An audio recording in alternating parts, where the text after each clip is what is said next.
Live mula sa GMA Network Center, ito ang 24 Oras.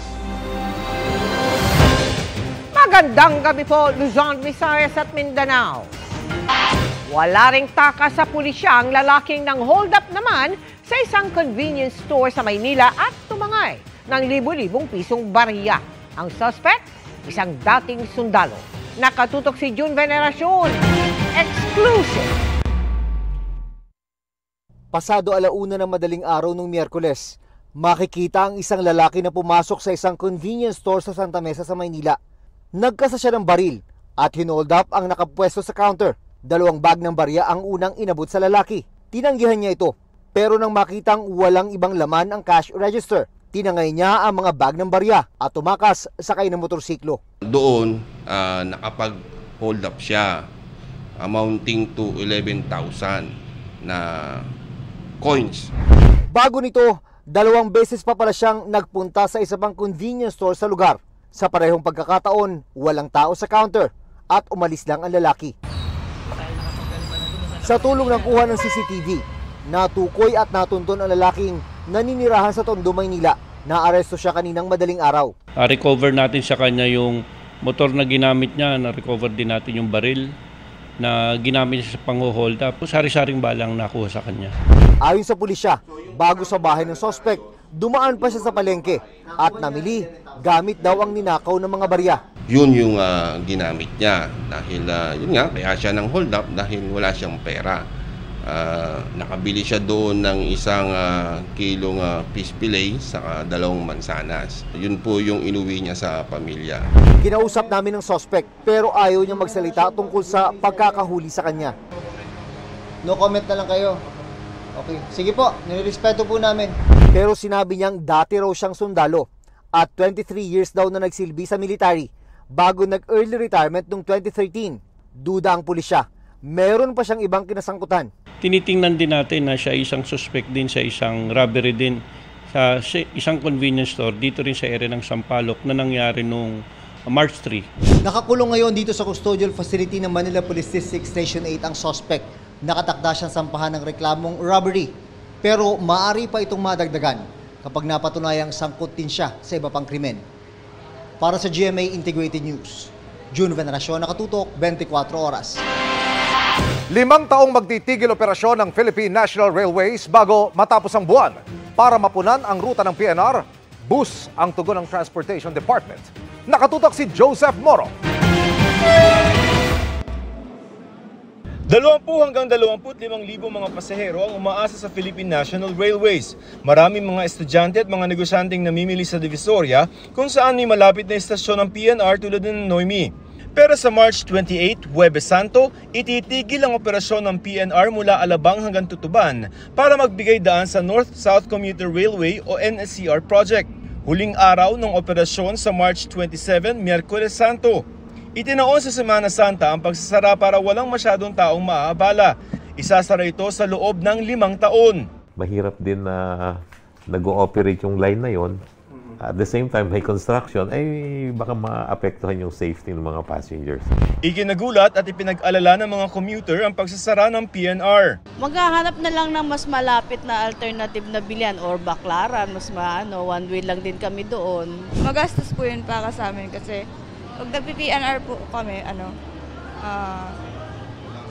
konti lang po, 20 pesos lang po. Kasi pag nag-commute ka po dito, abot po ng 100 plus. Mas okay po talaga. Kailangan po talaga may gawing alternative kasi mahirap sa mga commuter, lalo na yung mga estudyante, tapos yung mga namamalingki tulad namin. Ayon naman sa Department of Transportation, maglalagay sila ng ruta ng mga bus sa parehong ruta na tinatakbo ng PNR. Halimbawa, sanay kayo na sumakay sa PNR dito sa Tutuban Station, merong dadaan ng mga bus para isakay kayo. Parang yung the same line, no? Yung same line na yon. Merong around 25 buses na mag-ooperate every day. Alas 5 ng umaga ang simula ng biyahe ng mga bus mula Alabang papuntang Tutuban. Last trip ay 6:10 ng gabi. Alas 7 naman ang unang biyahe ng mga southbound na bus mula Tutuban pa Alabang at pinakahuling biyahe ng alas 9 ng gabi.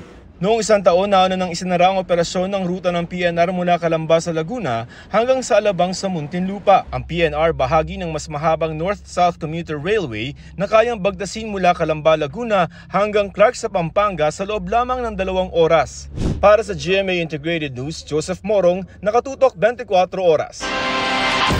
Umakyat ang bilang ng mga Pilipinong walang trabaho ngayong taon ayon sa Philippine Statistics Authority. Lumabas din sa datos na mas kaunti ang mga babaeng kabilang sa labor force. Ang puna ng ilang aplikante sa isang job fair naman sa Pasay ngayong International Women's Day, mas mahirap maghanap ng trabaho kung isa kang babae. Nakatutok si Maki Pulido. Sa gitna ng mataas na mga bilihin at bayarin, ang pagtaas ng bilang ng mga Pilipinong nawalan ng trabaho nitong January 2024. 4.5% ang unemployment rate noong January 2024 kumpara sa 4.2% noong October 2023 batay sa Labor Force Survey ng Philippine Statistics Authority. Sa datos ng PSA mula sa 2.09 million noong Oktubre, umakyat ang bilang ng mga walang trabaho sa 2.15 million. Dumami rin ang mga underemployed o yung mga naghahanap ng dagdag na trabaho o dagdag na oras ng trabaho para may dagdag kita. Sabi ng PSA, dahil daw yan sa pagtatapos ng Christmas at New Year season kung kailan maraming racket at sideline. May seasonality talaga tayo. So, tumaas yung ating employed persons noong fourth quarter at bumaba siya noong first quarter. Sa labor force participation noong January 2024, 72.9% ay mga lalaki, 49.3% lang ang mga babae. Sa historical data ng PSA, tumataas lang ang bilang ng mga babaeng nagkakatrabaho kung may mga racket o sideline bago magpasko. Tumataas lang ito, may mga additional lang yan, kadalasan pag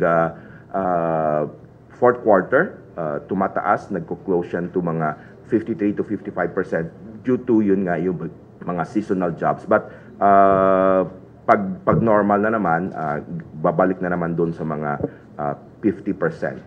Sabi ng ilang mga nakausap naming babae sa isang job fair sa Pasay City, mahirap talagang maghanap ng trabaho ngayon, pero mas mahirap kung babae ka. Sa paghahanap ni Daisybel, halimbawa, napapansin niyang malimit na lalaki ang hinahanap kahit housekeeping ang pinupunang posisyon.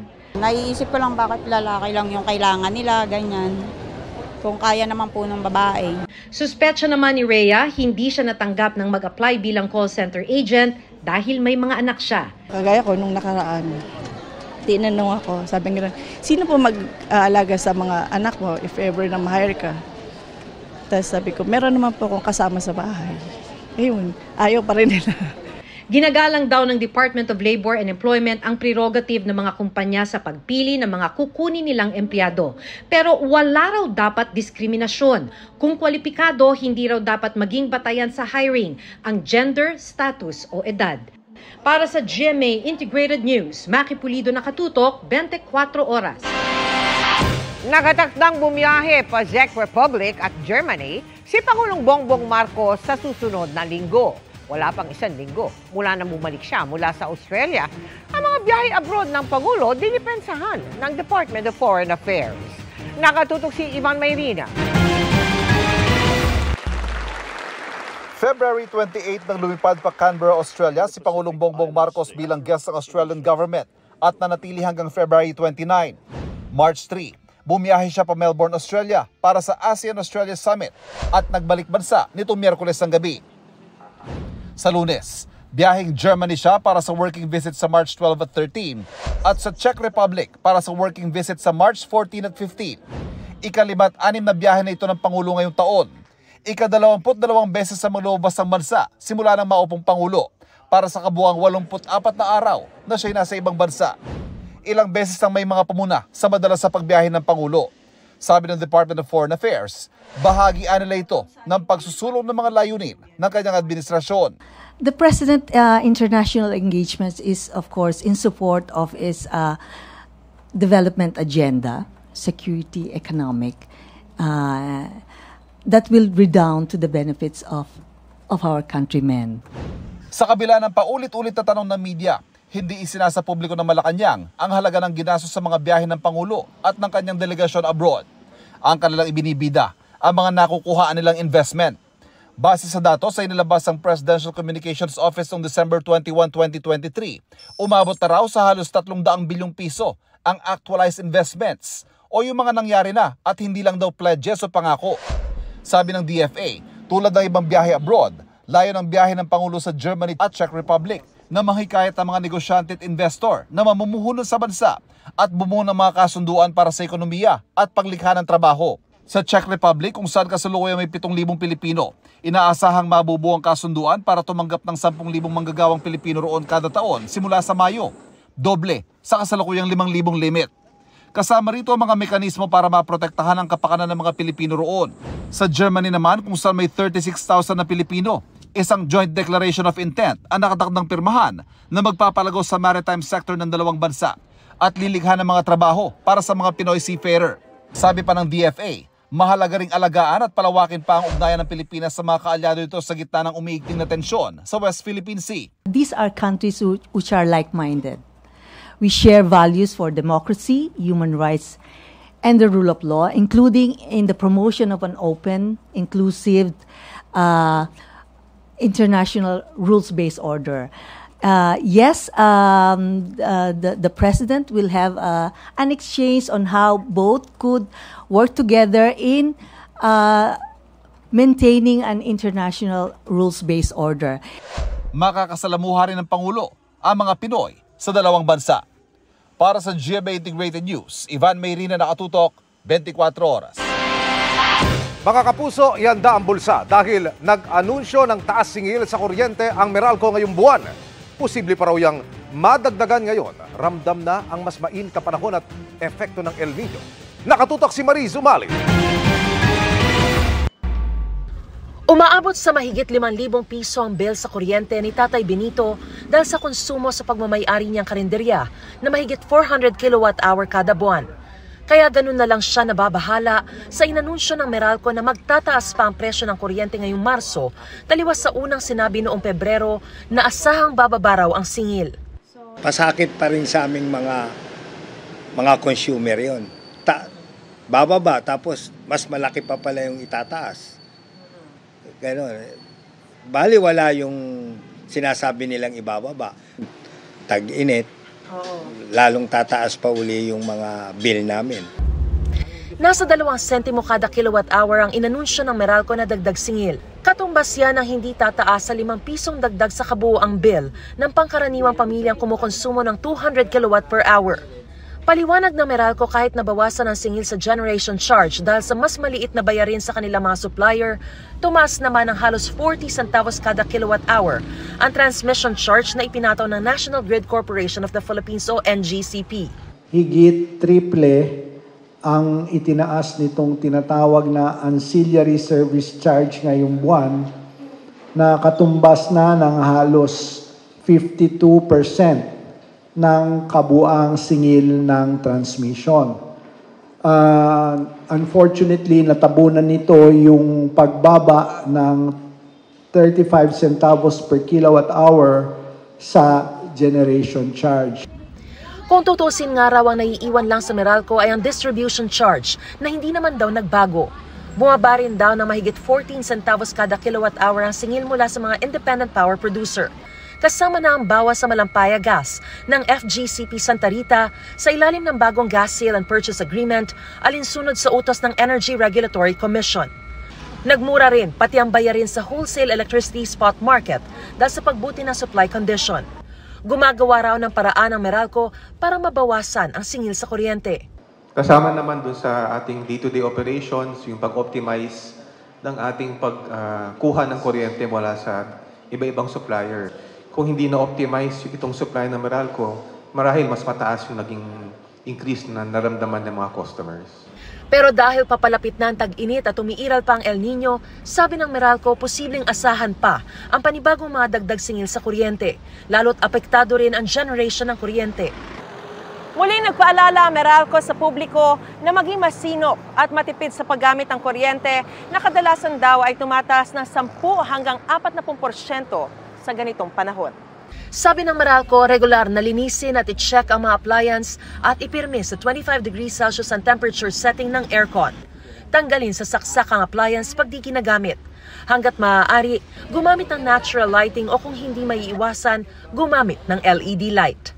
Para sa GMA Integrated News, Mariz Umali, nakatutok, 24 oras. Arestado ang suspect sa magkahiwalay na panloloob sa Pasig at Antipolo. Kabilang ang bahay ng isang pulis. Ang nahulikam ng mga insidente, aking tinutukan. Hulikam ang dalawang insidente ng pagnanakaw sa Pasig at Antipolo. Iisa lang daw ang salarin? Alas 2 po ng madaling araw. Diretso na rin halos sa nahigaan tulog. Hindi ko lang nangyayari sa akin gabing pumasok yung magnanakaw sa aming bintana. Setyembre noong nakaraang taon, habang maimbing ang tulog ng unang biktima sa Pasig, tinangay ng suspect ang cellphone, wallet at iba pa niyang gamit. Malapusa raw na nakatakas ang nanloob na lalaki. Hinihintay ko yung alarm ng cellphone ko. Kinapa ako sa tabi ko, sa gilid ng kutsyon. Wala. Akala ko kinahig lang ng pusa ko. Tapos tinignan ko rin yung importanteng gamit, tulad ng wallet ko. Wala doon. Doon ako humingi ng tulong sa may-ari ng bahay na para kontakin siya, makita sa CCTV footage yung nangyari. Isang buwan matapos ang akyat bahay sa Pasig City, isa na namang pagnanakaw ang nangyari sa Kogyo Antipolo, pero walang malay ang suspect na pulis ang pangalawang biktima. Kwento ng biktimang si Police Staff Sergeant Gilbert Arquero. October 14, 2023, umuwi siya galing ng duty sa Antipolo Police Station No. 2. Napansin ko yung aking aircon na tinanggal ko pansamantala na nakalagay sa labas ng aming bahay, nawawala. Naaresto ang suspect sa pagnanakaw sa Antipolo 3 oras matapos ang insidente. Nagpakilala ang suspect bilang Reggie, pero nalaman ng mga pulis na iba pala ang tunay niyang pangalan. Dito na rin napag-alaman na siya pala ang nakatakas na suspect sa pagnanakaw sa Pasig. Pulis kami i-arrest na namin sa kasong robbery. May kapapatawin ng manahimik at pagsawalang limit. Sinubukan ng resibo na humingi ng pahintulot sa pamunuan ng Antipolo City Jail upang makapanayam ang suspect. Tumanggi ang pasilidad at maging ang suspect. Ang buong kwento kung paano siya nabisto abanga sa resibo ngayong linggo, 5 p.m. bago mag 24 oras. May panibago umanong trabaho si dating Pangulong Rodrigo Duterte. Sa anunsyo inilabas ng broadcast network na SMNI, itinalaga umano si Duterte bilang bagong administrator ng mga ari-arian ng Kingdom of Jesus Christ ni Pastor Apollo Quiboloy. Sa gitna ito ng pag-contempt ng Senate Committee on Women and Children laban kay Quiboloy at pagsasapubliko ng kanyang warrant of arrest sa Amerika. Nakatutok si Salima Refran. Sa social media platform na X, ibinalita ng SMNI o Sunshine Media Network International na itinalagang bagong administrator ng properties ng Kingdom of Jesus Christ si dating Pangulong Rodrigo Duterte. Ang SMNI ang broadcast arm ng Kingdom of Jesus Christ na pinamumunuan ni Pastor Apollo Quiboloy. Walang ibang detalye ang post ng SMNI. Pero kilalang malapit sina Duterte at Quiboloy na spiritual advisor rin ng dating Pangulo. Patuloy na kinukuha ng GMA Integrated News ang panig ni Duterte at ng Kingdom of Jesus Christ. Sinubukan din namin kunin ang panig ng abogado ni Quiboloy na si Attorney Ferdinand Topacio pero tumanggi siyang magbigay ng pahayag. Ginawa ang anunsyo sa gitna ng pag-contempt ng Senate Committee on Women and Children laban kay Quiboloy dahil sa patuloy na hindi pagdalo sa mga pagdinig tungkol sa umano'y nangyaring pang-aabuso sa ilang miyembro ng Kingdom of Jesus Christ. Kamakailan din na isinapubliko ng Korte sa Amerika ang arrest warrant ni Quiboloy para sa patong-patong na kaso ng sex trafficking, cash smuggling at iba pa. Binuhay rin muli ng Department of Justice ang sexual abuse at human trafficking charges laban kay Quiboloy. Sa gitna ng unsealing ng arrest warrant sa Amerika, sinabi ng Department of Justice na wala pa silang natatanggap na extradition request para kay Quiboloy. Samantala, sumulat ang legal counsel ni Quiboloy sa Kamara para sa sabinang in-issue ng House Committee on Legal Franchises. Sinabi ritong hindi dadalo sa committee hearing si Quiboloy dahil honorary chairman na lang daw ang pastor at matagal nang hindi kasama sa pamamahala at operasyon ng SMNI. Samantala, 3 araw na sa 7 araw na prayer rally ng mga taga-suporta ni Quiboloy sa Liwasang Bonifacio. May ibang sa Liwasan na nananatili para ipanawagan ang pagtigil sa anilay panggigipit sa kanilang leader. Para sa GMA Integrated News, Salima Refran, nakatutok, 24 oras.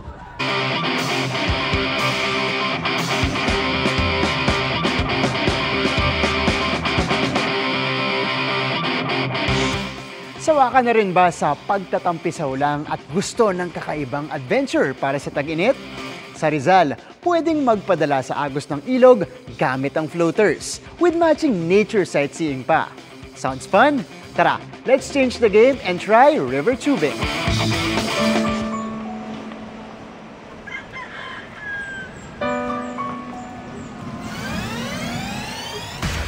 Minsan, mas mabuti nang to just go with the flow. Kaya naman literal na magpapaagos tayo sa tubig for today's adventure. This is river tubing with matching nature sightseeing.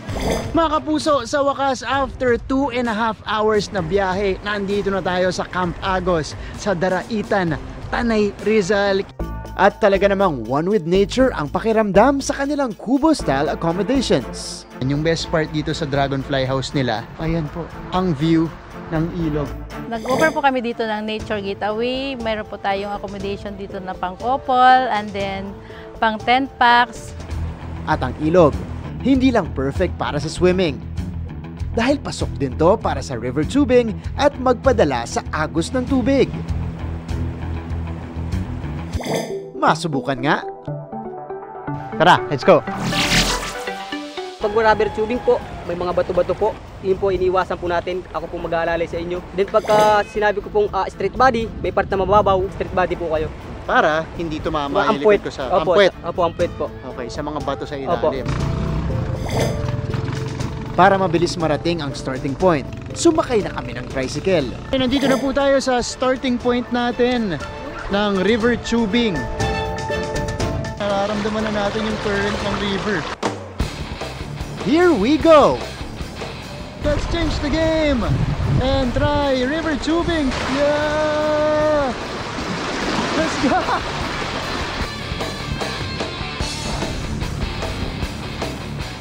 Ito na, mapapa na dito. Malakas na yung agos. Let's go, bye-bye! Oh. Kita rin kung gaano kagamay ni Kuya Intoy ang dinadaanan namin. Habang pwede namang mag-relax at enjoy ang view pag bumagal ang agos. Nang papalapit na kami sa Tinipak Rock Formation. Dito daw yung rapids.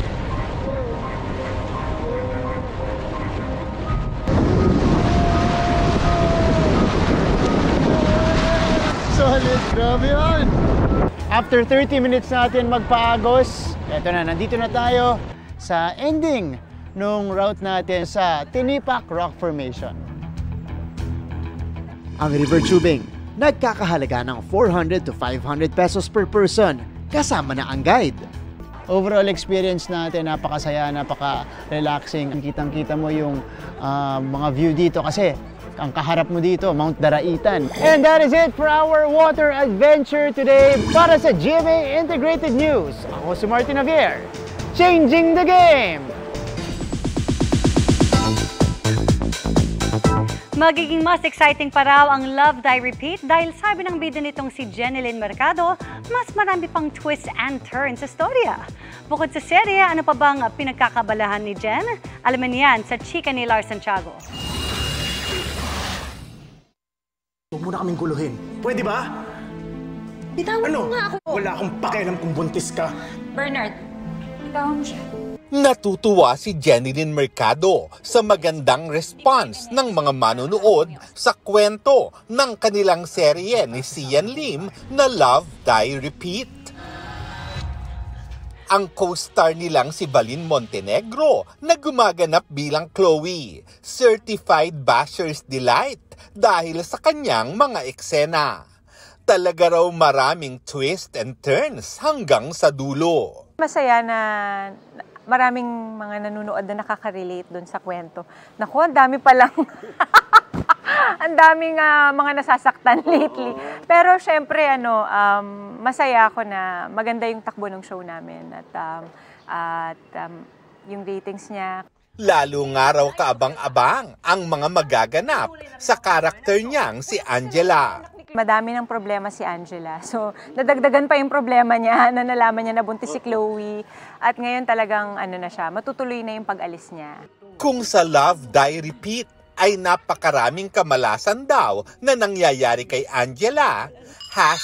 #blessed in real life si Jen, pati ang asawang si Dennis Trillo. Kabilang sa bonding activities nila ang mga bagay na may kinalaman sa health and fitness. As much as possible, gusto namin talagang nakakapag-workout. Hindi kami masyadong nagda-diet at ni-enjoy namin yung food talaga eh. Pero yung sa workout talaga, yun dun kami bumabawi. Nag-recording na rin si Jen para sa bagong album at may sinushoot na bagong pelikula. Pero secret daw muna kung sinong makakasama niya. Excited na excited ako kasi unang-una pa lang nilang binigay sa akin yung script. Sabi ko, ay gusto ko talagang gawin to. Gusto ko siyang gawin. Dito nakikita ko yung sarili ko bilang asawa, bilang girlfriend noon. Excited rin daw si Jen para sa showbiz careers ng mga batchmate niya sa Starstruck na sina Yasmin Curdy, Katrina Halili at Nadine Samonte. Gusto ko silang makatrabaho rin sa future kasi ang tagal din namin nung huli pa kami nagkita-kita at nagkasama-sama sa isang project. Lars Santiago, updated sa showbiz happening. Sumuko sa pulisya ang 13 mga miyembro umano ng NPA sa Caraga Region. Ang ilan sa kanila isinuko rin ng impormasyon kung saan umano nanggagaling ang kanilang pondo. Eksklusibo yung tinutukan ni John Consulta. Matataas na kalibre ng armas ang tinurnover ng mga sumukong rebeldeng NPA sa PNP Region 13. Pero dalawa sa kanila, mas mabigat pa sa mga baril ang isinuko. Impormasyon na nagdedetalye sa milyong-milyong pisong pondo na natanggap umano nila mula sa dalawang construction company sa Caraga Region. Ayon sa affidavit ng sumukong NPA na si Kaan, siya raw ang nangongolekta ng revolutionary taxes mula sa ilang negosyo bilang finance officer ng grupo.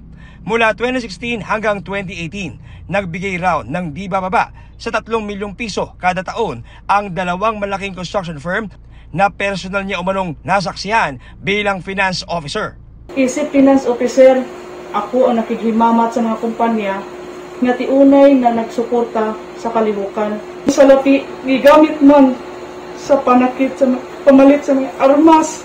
Hindi malinaw kung voluntaryo o sapilitan silang nagbigay ng pondo. Pero dati na naglabas ng babala ang Anti-Money Laundering Council laban sa pagbibigay ng anumang pinansyal at material na suporta sa CPP, NPA, NDF na itinuturing na teroristang grupo ng Anti-Terrorism Council. Meron po tayong mga ebidensya po ng bank transaction at bank transfer na nakita po ng ating Anti-Money Laundering Council. At bukod pa rito po ang mga salaysay po ng ating mga nagsusukong rebelde na kung saan isinasalaysay nila kung paano itong construction companies na ito ay nagbibigay ng pera sa kanila. Kasama ang Department of Justice at AMLAC laban sa dalawang construction companies sa Surigao na hindi sumasagot sa aming tawag at text. Ito po ay violation po ng Republic Act 10168 o ang Terrorism Financing Prevention and Suppression Act of 2012. Ayon sa PNP PRO 13, ito ang kauna-unang pagkakataon na may nasampang pribadong kumpanya ng naturang kaso. Para sa GMA Integrated News, John Consulta, nakatutok, 24 oras. Ngayong ipinagdiriwang ang International Women's Day, libre ang pamamasyal ng kababaihan sa ilang bahagi ng Intramuros. Pasyalan natin yan sa pagtutok ni Oscar Oida. Isa sa top tourist destination sa Metro Manila ang Intramuros. Dito, pwedeng mag-walk down history lane sa kabi-kabilang historical sites tulad ng Baluarte de San Diego, ang pinakamatandang stone fort dito sa Maynila. Ngayong ginugunita ang International Women's Day as a special treat para sa kababaihan. Libre nilang ma-access ang ilang pasyalan ngayong araw. May bayad po ba? Wala po daw ang mga babae kasi International Women's Day. Kaya yung batang lalaki lang po may bayad, tapos 50 pesos lang kasi bata. I'm very happy. Women's Day. This is park free, open. Si Leonor, Sinamantala ang pagkakataon na mapasyal dito ang pinakaimportanteng babae sa kanyang buhay, ang kanyang ina. Nung nakita ko po kasi sa FB na may libreng pasyalan. Sa halip po na, siyempre may mga bayad po, yung mga normal days po, 75 pesos. Ito yung chance na, libre. Okay naman, maganda. Fresh. Yung mahangin. Anong balak mong gawin dito sa Baluarte? Mamasyal ulit. Pictorial galore naman ang all-girl group na ito. Dahil din sa Women's Day treat, naging budget-friendly ang Friday date ni na Kelsey at Noah. Nakatipid po sa lahat ng dates na naisip na gusto namin. Parang ito rin yung nakatipid kami. Throwback feels naman ang hatid ng Casa Manila Museum. Dito, mistulang ibinalik ang mga turista sa nakaraan at ipinakita ang itsura ng mga bahay noong mga panahon ng mga Kastila. Paglabas naman ng Casa Manila, pwedeng mag-bike-bike. Pero mapababae man o lalaki, may bayad na yan. Ikinatuwa naman ng ilang kababaihan ang simpleng regalo at pagpapahalaga sa kanila sa Intramuros. Nakakatuwa kasi napakalaki ng impluwensya ng isang babae sa pamilya, lalo na sa mga anak. So pag binibigyang halaga sila, napakaganda para sa amin na na-appreciate kami. Because it's just nice to be recognized. Yeah, recognized and given something nice, yeah. Pero hiling ng ilan, hindi sana matapos sa iisang araw lang ang pagpapahalaga sa kababaihan. Wala pong discrimination against women. Yung lahat po ng women is tinatanggap ng bawat isa po. Sana po meron po kaming both physical and mental peace. Sana mas ma-empower pa ang mga babae. Para sa GMA Integrated News, Oscar Oida, nakatutok 24 oras.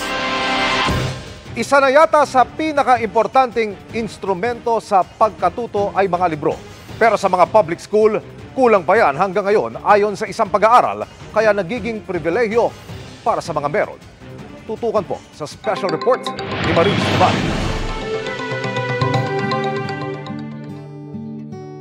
Malaki raw sana ang potensyal sa eskwela ng kambal ni Nanay Nelly.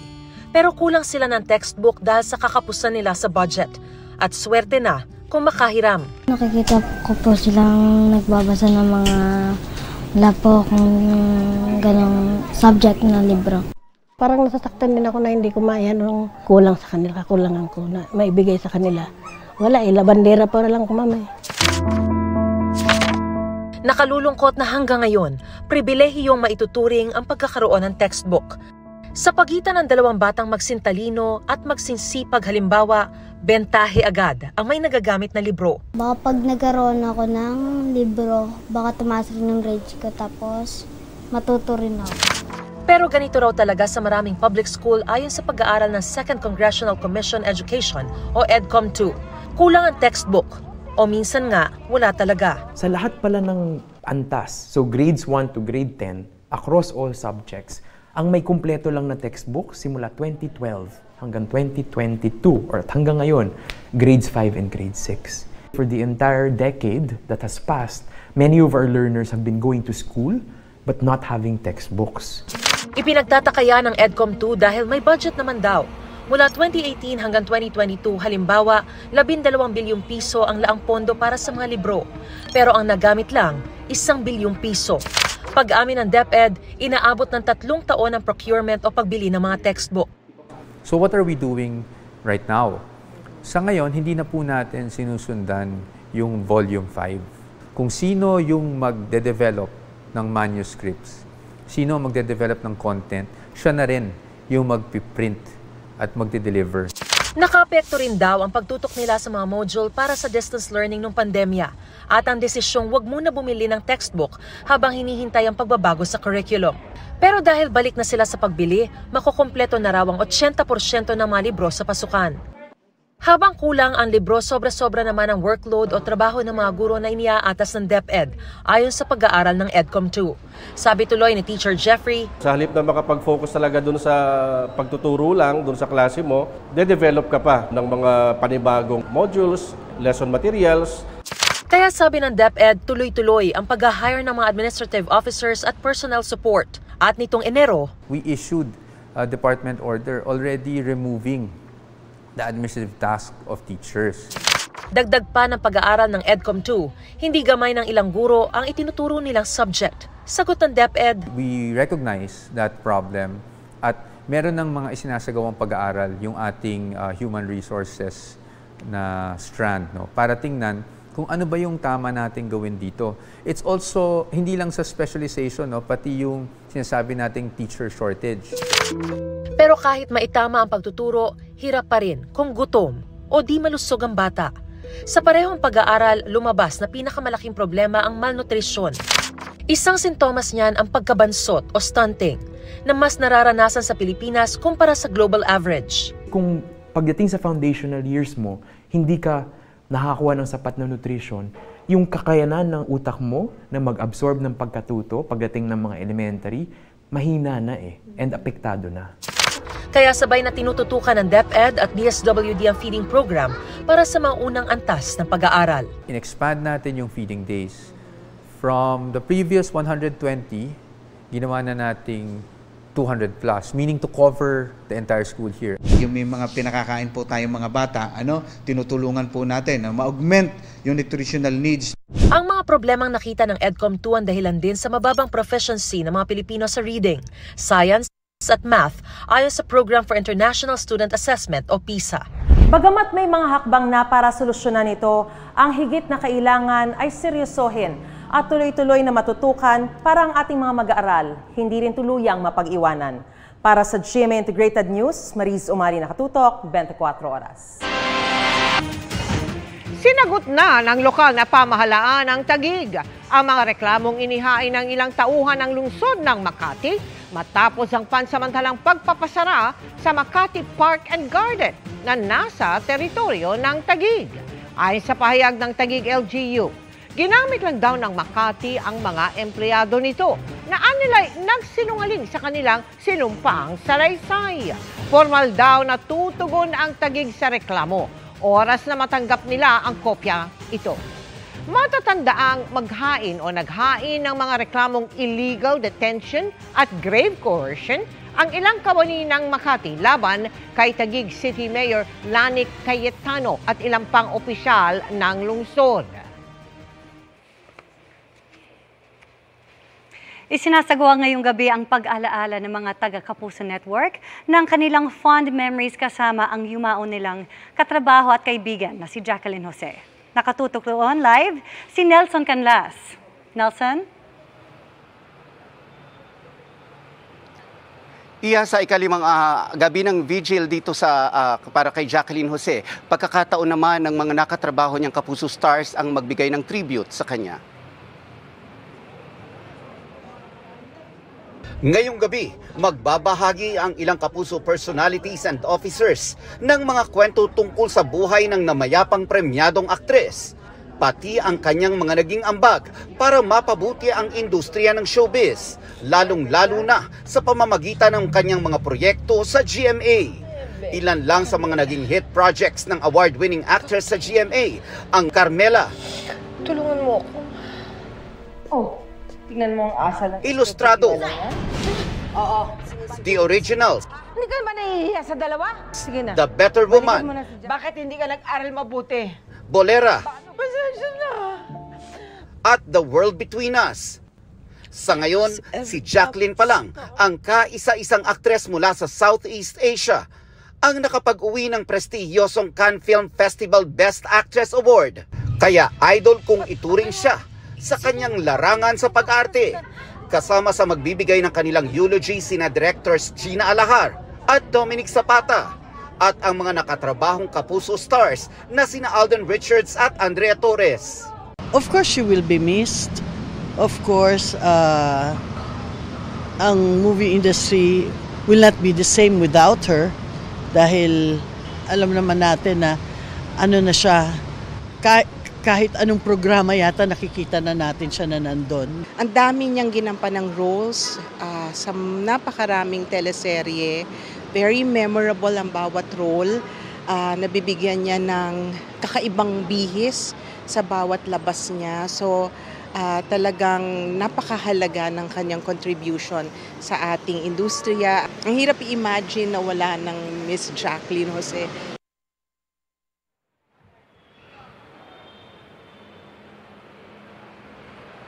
Kasalukuyang nagaganap ngayon ang eulogy at samantala bukas ang huling gabi ng lamay at sa linggo naman ang inurnment o paglagak ng abo sa huling hantungan ng namayapang showbiz icon.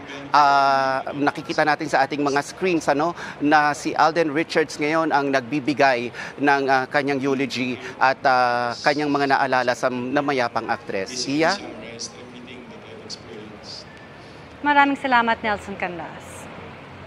And that ends our week-long chikahan. Ako po si Iya Arellano. Happy weekend mga kapuso. Miss Mel, Miss Pia, Emil. Salamat sa iyo, Iya. At yan ang mga balita ngayong Biyernes. Ako po si Mel Tiangco. Ako po si Pia Arcangel para sa mas malaking misyon. Para sa mas malawak na paglilingkod sa bayan, ako po si Emil Sumangil. Mula sa GMA Integrated News, ang News Authority ng Pilipino. Nakatuto kami 24 oras.